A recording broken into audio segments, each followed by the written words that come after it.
Baninga ebeba Kofi Olomide la famille. Kande tobetaka masolo lelo toyeno lisusu na dossier ya Kofi Olomide. Oyo ebela bato babengaka Kofi Olomide mopao mokonzi. Hein? Kofi Olomide. La famille dossier sur dossier, affaire sur affaire concernant Kofi Olomide. Que passa?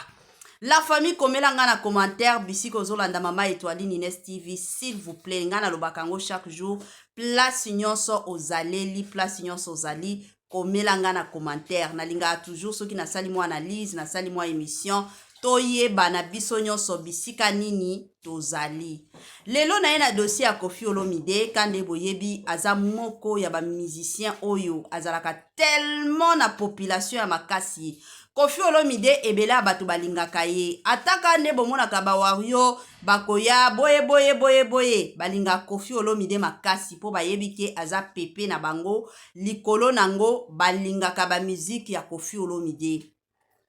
Na Congo na biso sur 100% ya bato na koki koloba 98% ya bato elingaka penza Kofi Olomide, bien ke ba mosusu basutenaka ye te. Soki bapesi ba mosusu choix ya koloba ke no pona Kofi Olomide, pona Fali, pona, bien que bato mosusu bakoloba génération asikana pona, mais la plupart des gens balingaka Kofi Olomide. Wane photo lobaka. Nga moko na monaka ngo pona sala ka bémission en Kofi Olomide makasi na monaka penza ndenge bato bayaka. Lelo na ye na dossier la famille, il y a de cela 2 ans passés, tovandaki tomonaki message yande konabiso le prophète de la nation. Prophète de la nation ayaki kopesa message concernant liwa. Na liwa wana en tout cas message na ya lobaki que nzamba lobi musicien oyo kombo na ye eza na o. Aluka elongi ya nzambe. Kombo na ye donc prénom na poste non pas prénom poste non na ye eza na o. E bandi na o. Eza te ke eza na o mais e bandi na o. Il faut aluka nzambe azonge pa na nzambe asalela nzambe. Pourquoi? Parce que kala mingi te azokufa. To salela yango ba émission moi personnellement kande boyebi na zangi saka matière te na salela yango penza mama na analyse awa na yaki koloba po ba confirmation penza ezalaki ke c'était Kofi Olomide. La famille to yaki kovanda to monaki Kofi Olomide. D'habitude azalaka soki muto ye koloba likambo to liloba concernant ye mingi to monaka Kofi Olomide ayaka kosala ba droit de réponse, mais na situation wana Kofi Olomide atikala koya kosala droit de réponse te avandaki na coin na ye. Après soki 6 mois to yaki komona le frère na biso Aimé Kanu ayaki kopesa témoignage concernant Kofi Olomide. Alobi a préféraka couple ya Kofi Olomide ke ba couple ya ba chrétien mosusu. Pourquoi? Parce que eza na jour moko abando kende soki wapi mutuka na ye ekomaki na problème, azalaki obligé ya kozwa transport balotolobaka ba transport public hein? Ba taxi, ba bus yango les frères Aimé Kanu abande kozela. Et du coup aye komona Kofi Olomide na mama si tango amoni bango ba parke mutuka na bango batuni le frère Aimé Kanu azokende wapi. Le frère ayebisi bango directement ba memaki eti bisika le frère Aimé Kanu abande kokende. Le frère Aimé Kanu alobaki ke soki ezalaki ba chrétien mosusu balingai ba pesa ye opportunité wana te balingaki ba mema ye te, mais Kofi Olomide asala yango ezalaka penza signe ya bolingo. Toye lelo eza na prophète moko oyaye.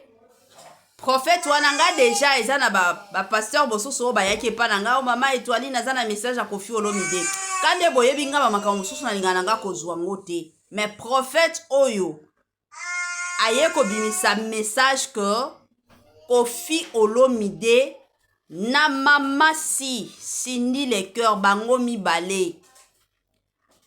Surtout Kofi avant akufa akote yaka na église ya munene akobanda kote yaka. Il y a de cela presque 2 semaines Kofi Olomide ayaki ko célébrer 70 ans d'âge. ayaki ko célébrer anniversaire na ye ya 70 ans. Tomonaki biso nyonso tina ndenge Cindy Leker asombela ye mutuka comme cadeau. Ayaki penza ko célébrer la famille. Alors, Nzamba ye kopesa message na bandeko na biso mosusu ba prophète ya koloba ke non bamoni Koffi Olomide azoteya. Cindy Leker akomi mama pasteur. Cindy Leker ka ndenge akompanyaka Koffi Olomide na ba musique ya mokili. Cindy Leker pe akomi ko accompagner Koffi Olomide. La famille. Batu o balandaka mama Étoiline na YouTube na kotiela bino. Pona bandeko mosusu o bayebaka chaîne na biso te na YouTube, s'il vous plaît koma kaka Étoiline Ines TV. Ka ne bomo nango na TikTok, ezalaka kaka kombo na biso na YouTube. Alors, bamoni Koffi Olomide azoteya. Selon prophète, kane na kotiela bino bokoyoka bino moko, alobi avant Koffi Olomide akufa, akoteyaka. Je m'excuse, na église moko ya munene. Nga nazana nga mupanzi nsango, ba message mosusu ezalaka ba message akoboya te. Nalobaka ngo chaque jour depuis message ya prophète Denis Lessé. Déjà kolanda message ya prophète Denis Lessé, j'avais justement compris que Nzamba lingaka Koffi Olomide makasi. Yango bomona ta na carrière ya Koffi Olomide bitumbeza ya makasi. Bitumba Koffi Olomide ebandi lelo te. Moi je me rappelle na ba série moko kutu toza ba élève naza kutu ta étudiante te nazaki ka élève a pamba. Na ba série wana ezalaki na ba rumeur ya makasi ebimaki ke non Koffi Olomide azalaka na kisi ya sirène. Ba rumeur ona ndaku na ye kisi ya makasi.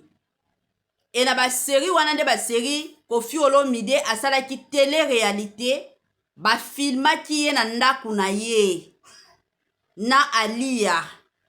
Bayaki ko filmer bango. Bazo expliquer bazo lakisa ndaku na bango. Na télé-réalité wana journaliste atunaki Koffi Olomide alobi batu ba olobaka ke non na ndaku na yo sirène azalaka. Koffi Olomide alobi bino momoni bino moko ya nalakisi bino bisika nyonso ya ndaku na nga siko sirène nango aza wapi. Bitumba Koffi Olomide eza bitumba moko ebanda lelo te. Ti lelo oto mona Koffi Olomide 70 ans. Mais niveau ya bitumba oyo aza nango mosusu tokovanda tokomi komituna. Est-ce que na niveau o Koffi Olomide akomi nango na carrière o penza Koffi Olomide aza nango eza lisusu niveau ya bitumba. Eza lisusu carrière ya bitumba kaka. Pona koloba nini Nzamba pona Koffi Olomide. Je sais que batu ebele ba finga ki prophète wana balobi bino pe ba prophète bolingaka kolia ba mbongo, bolingaka batu moye banana ba kombo batu, bolingaka toujours ba kombo na bino ekende liboso. Pourquoi koya kokosa? La famille aokosa pona nini na intérêt nini?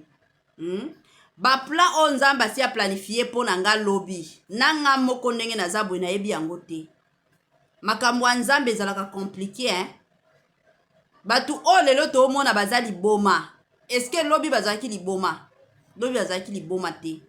To tikala pe koyeba te ke non lobby kuna bakozala babato maboma. Mais eza réalité.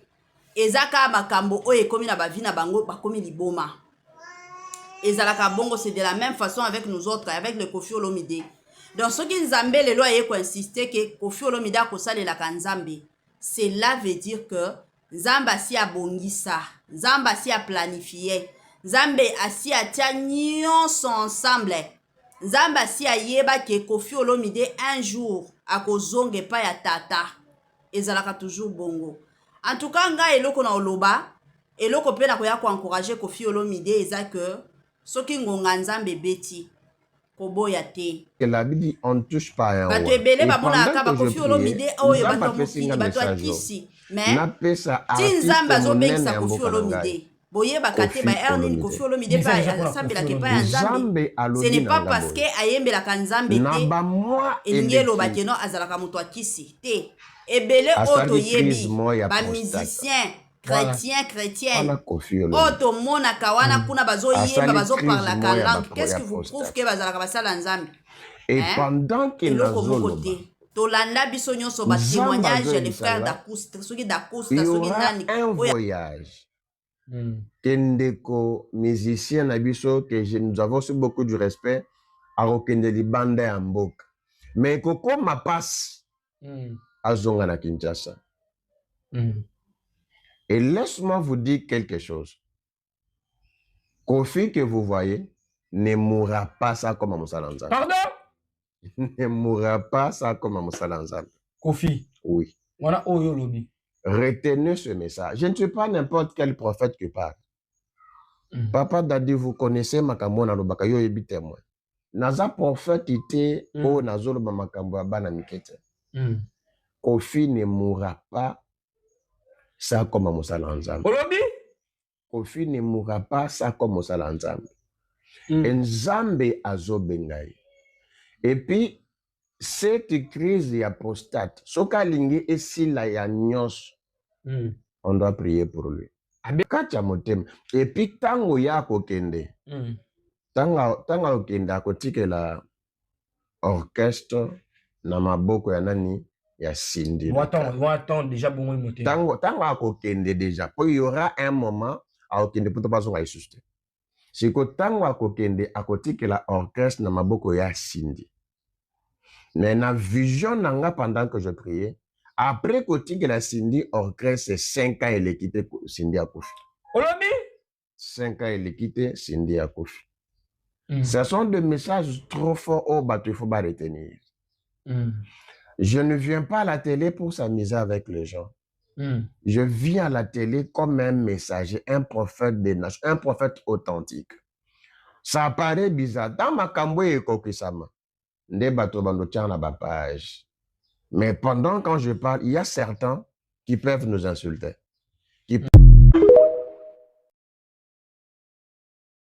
La Bible dit, on ne touche pas un roi. Et pendant que je priais, nous avons appelé un message. Nous appelé ça artiste mounen et ambokanangai. Kofi Olomide. Message déjà pour la Kofi Olomide. Nzambe alobi nangaboye. Naba moi eleki. Asali crise moi ya prostate. Voilà. Wana Kofi Olomide. Asali crise moi ya prostate. Et pendant que nazoloba, Nzamba zo ebisanga, il y aura un voyage. Kendeko, musicien Nabiso, nous avons aussi beaucoup de respect, à Okende Libande Ambok. Mais Koko ma passe à Zongana Kinshasa. Et laisse-moi vous dire quelque chose. Kofi que vous voyez ne mourra pas ça comme un Moussalanza. Pardon? Ne mourra pas ça comme un Moussalanza. Kofi. Oui. Voilà, Oyo Lobi. Retenez ce message. Je ne suis pas n'importe quel prophète qui parle. Papa Dadi, vous connaissez Makambo na lobaka yo yebi témoin. Naza prophète ité o nazolo ba Makambo bana mikete. Kofi ne mourra pas ça comme un Moussalanza. Olobi? Kofi ne mourra pas ça comme Moussalanza. Nzambe azobengai. Et puis cette crise ya prostate, soka lingi esila ya nyos, on doit prier pour lui. Kacha motem. Et puis tango ya kokende. Tanga okende akotike la orchestre na maboko ya nani ya Cindy. Attends déjà bon motem. Tango akokende déjà. Puis il y aura un moment à okende pour pas son ressusciter. Si ko tango akokende akotike la orchestre na maboko ya Cindy. Mais na vision nanga pendant que je priais, après que la Cindy orchestre, c'est 5 ans elle est quittée Cindy Akoufi. Olobi? 5 ans elle est quittée Cindy Akoufi. Ce sont des messages trop forts au bateau, il faut pas retenir. Je ne viens pas à la télé pour s'amuser avec les gens. Je viens à la télé comme un messager, un prophète des nations, un prophète authentique. Ça paraît bizarre. Dans ma cambo et kokisama. Mais pendant quand je parle, il y a certains qui peuvent nous insulter.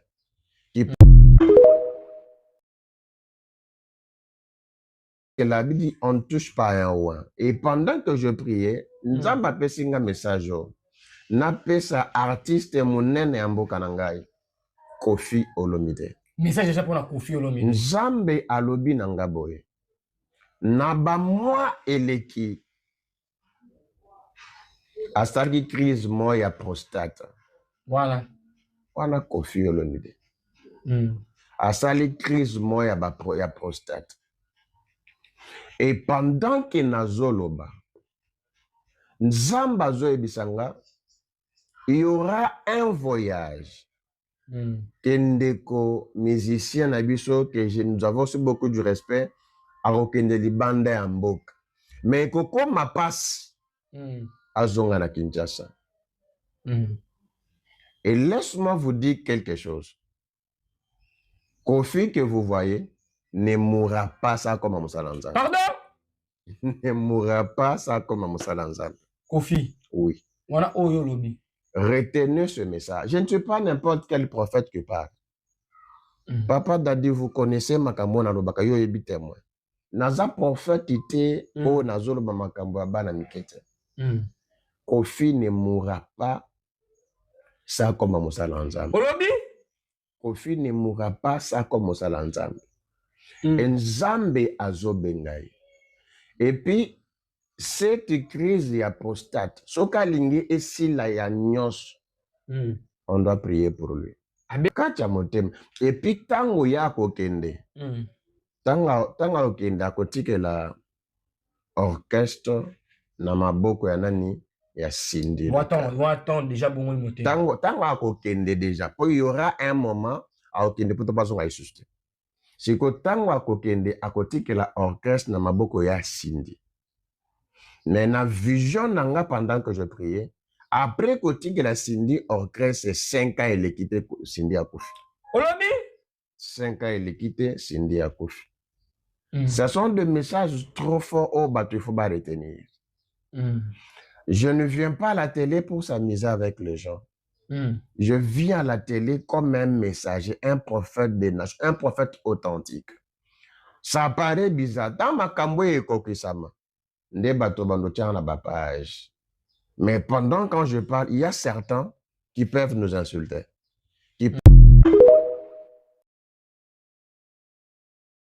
Que la Bible dit, on ne touche pas à un ouin. Et pendant que je priais, nous avons appelé un message. Napesa artiste munene ya mboka na ngai Kofi Olomide. Message déjà pour la Kofi Olomide. Nzambe alobi na nga boye. Na bamwa eleki asalaki crise moya ya prostate. Voilà. Wana Kofi Olomide. Asali crise moya ya prostate. Et pendant que nazoloba, Nzamba azoyebisa nga, il y aura un voyage. Kendeko musicien na biso que nous avons aussi beaucoup du respect à Okende Libanda ya mboka. Mais koko ma passe azonga na Kinshasa. Et laisse-moi vous dire quelque chose. Kofi que vous voyez ne mourra pas ça comme Moussalanza. Pardon? Ne mourra pas ça comme Moussalanza. Kofi. Oui. Voilà Oyo Lobi. Retenez ce message. Je ne suis pas n'importe quel prophète qui parle. Papa Dadi, vous connaissez Makambo na lobaka yo yebi témoin. Naza prophète ité o nazolo ba Makambo abana mikete. Kofi ne mourra pas ça comme Mosala Nzambe. Olobi? Kofi ne mourra pas ça comme Mosala Nzambe. Nzambe azobengai. Et puis cette crise ya prostate, soka lingi esila ya nyos. On doit prier pour lui. Kacha motema. Et puis tango ya kokende. Tanga okende akotikela orchestre na maboko ya nani ya Cindy. Attends.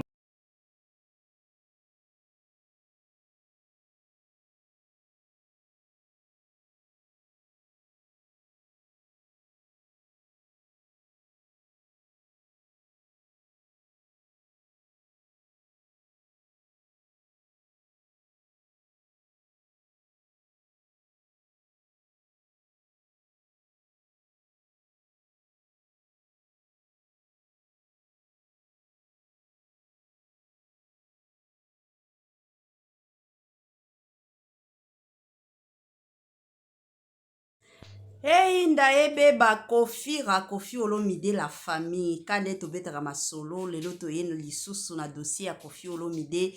Oyo ebela bato babengaka Kofi Olomide mopao mokonzi. Hein? Kofi Olomide. La famille, dossier sur dossier, affaire sur affaire, concernant Kofi Olomide. Que passa? La famille, komela nga na commentaire, bisiko zolanda mama Étoile Nines TV, s'il vous plaît, nga na lobakango chaque jour, place nyonso ozaleli, place nyonso ozali, komela nga na commentaire, na linga toujours, soki na sali mo analyse, na sali mo émission, toyeba na biso nyonso bisika nini tozali. Lelo na ye na dossier ya Kofi Olomide, kande boyebi, aza moko ya ba musicien oyo, azalaka tellement na population ya makasi. Kofi Olomide ebela batu balingaka ye. Ataka ne bomonaka ba wario bakoya boye balinga Kofi Olomide makasi po bayebi ke aza pepe na bango likolo nango balingaka ba musique ya Kofi Olomide. Na Congo na biso sur 100% ya batu na koki koloba 98% ya batu elingaka penza Kofi Olomide, bien ke ba mosusu basutenaka ye te. Soki bapesi ba mosusu choix ya koloba ke non pona Kofi Olomide, pona Fali, pona. Bien que batu mosusu bakoloba génération asikana pona. Mais la plupart des gens balingaka Kofi Olomide. Wane photo lobaka. Nga moko na monaka ngo pona sala ka bémission en Kofi Olomide makasi na monaka penza ndenge batu bayaka. Lelo na ye na dossier la famille, il y a de cela 2 ans passés. Tovanda ki tomona ki message yande konabiso le prophète de la nation. Prophète de la nation ayaki kopesa message concernant liwa. Na liwa wana en tout cas message na ya lobaki que nzamba lobi musicien oyo kombo na ye eza na o. Aluka elonga nzambe. Kombo na ye donc prénom na poste non pas prénom poste non na ye eza na o. E bandi na o. Eza te ke eza na o mais e bandi na o. Il faut aluka nzambe azonge pa na nzambe asalela nzambe. Pourquoi? Parce que kala mingi te azokufa. To salela yango ba émission moi personnellement kande boyebi na zangi saka matière te na salela yango penza mama na analyse awa na yaki koloba po ba confirmation penza ezalaki ke c'était Kofi Olomide. La famille to yaki kovanda to mona ki Kofi Olomide d'habitude azalaka soki muto ye koloba likambo to liloba concernant ye mingi to monaka Kofi Olomide ayaka kosala ba droit de réponse. Mais na situation wana Kofi Olomide atikala koya kosala droit de réponse te. Avandaki na coin na ye. Après soki 6 mois, to yaki komona le frère na biso Aimé Kanu. Ayaki kopesa témoignage concernant Kofi Olomide. Alobi a préféraka couple ya Kofi Olomide ke ba couple ya ba chrétien mosusu. Pourquoi? Parce que eza na jour moko abando kende soki wapi. Mutuka na ye ekomaki na problème, azalaki obligé ya kozwa transport balotolobaka ba transport public hein, ba taxi, ba bus. Yango le frère Aimé Kanu abande kozela. Et du coup aye komona Kofi Olomide na mama si. Tango amoni bango, ba parke mutuka na bango, ba tuni le frère Aimé Kanu azokende wapi. Le frère ayebisi bango directement ba memaki eti bisika le frère Aimé Kanu bande kokende. Le frère Aimé Kanu alobaki ke soki ezalaki ba chrétien. Mosusu balingai ba pesa ye opportunité wana te balingaki ba memaye te, mais Kofi Olomide asala yango. Ezalaka penza signe ya bolingo. Toye lelo eza na prophète moko oyaye. Prophète wana nga déjà eza na ba pasteur bosusu o bayaki pa na nga o mama Étoile naza na message ya Kofi Olomide. Kande boyebi nga ba makambo mosusu na lingana nga kozwa ngo te. Mais prophète oyo aye ko bimisa message que Kofi Olomide na mama si sindi le cœur bango mibale. Surtout Kofi avant akufa akote yaka na église ya munene akobanda kote yaka Il y a de cela presque 2 semaines, Koffi Olomide ayaki ko célébrer 70 ans d'âge. Ayaki ko célébrer anniversaire na ye ya 70 ans. Tomonaki biso nyonso tina ndenge Cindy Leker asombela ye mutuka comme cadeau. Ayaki penza ko célébrer la famille.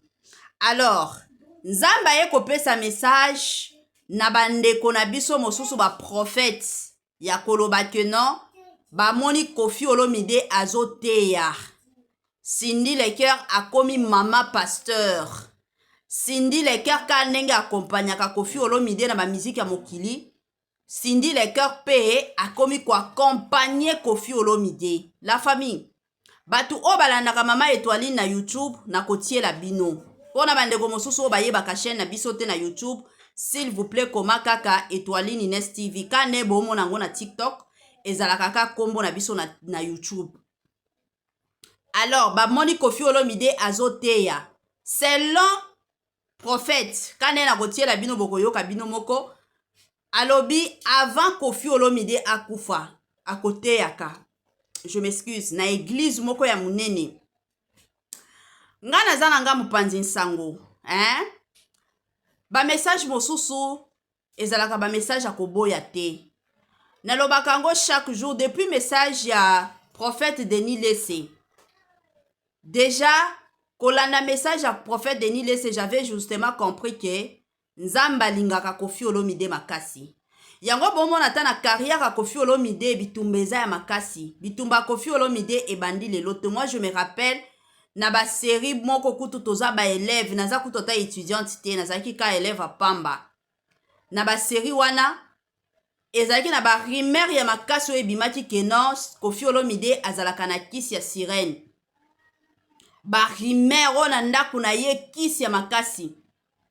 Et na ba série wana nde ba série Koffi Olomide asalaki télé-réalité ba filmaki ye na ndaku na ye na Alia. Bayaki ko filmer bango. Bazo expliquer bazo lakisa ndaku na bango. Na télé-réalité wana journaliste atunaki Koffi Olomide alobi batu ba olobaka ke non na ndaku na yo sirène azalaka. Koffi Olomide alobi bino momoni bino moko ya nalakisi bino bisika nyonso ya ndaku na nga siko sirène nango aza wapi. Bitumba Koffi Olomide eza bitumba moko ebanda lelo te. Ti lelo oto mona Koffi Olomide 70 ans. Mais niveau ya bitumba oyo aza nango er mosusu tokovanda tokomi komituna. Est-ce que na niveau o Koffi Olomide akomi nango na carrière o penza Koffi Olomide aza nango eza lisusu niveau ya bitumba. Eza lisusu carrière ya bitumba kaka. Pona koloba nini Nzamba pona Koffi Olomide. Je sais que batu ebele ba finga ki prophète wana balobi bino pe ba prophète bolingaka kolia ba mbongo, bolingaka batu moye bana na bakombo ya batu, bolingaka toujours ba kombo na bino ekende liboso. Pourquoi koya kokosa? La famille aokosa pona nini na intérêt nini? Ba plan o Nzamba si a planifié pona nga lobby. Nanga moko ndenge na zabwe na yebi yango te. Makambo ya Nzambe ezalaka compliqué, hein? Batu o lelo to mona baza liboma. Est-ce que lobby bazaki liboma? Lobby bazaki liboma te. Totikala pe koyeba te ke non lobby kuna bakozala babato maboma. Mais eza réalité. Eza ka makambo o ekomi na bavi na bango bakomi liboma. Ezalaka bongo, c'est de la même façon avec nous autres, avec le Koffi Olomide. Donc ce qui Nzambe lelo aye ko insister que Koffi Olomide akosalelaka Nzambe.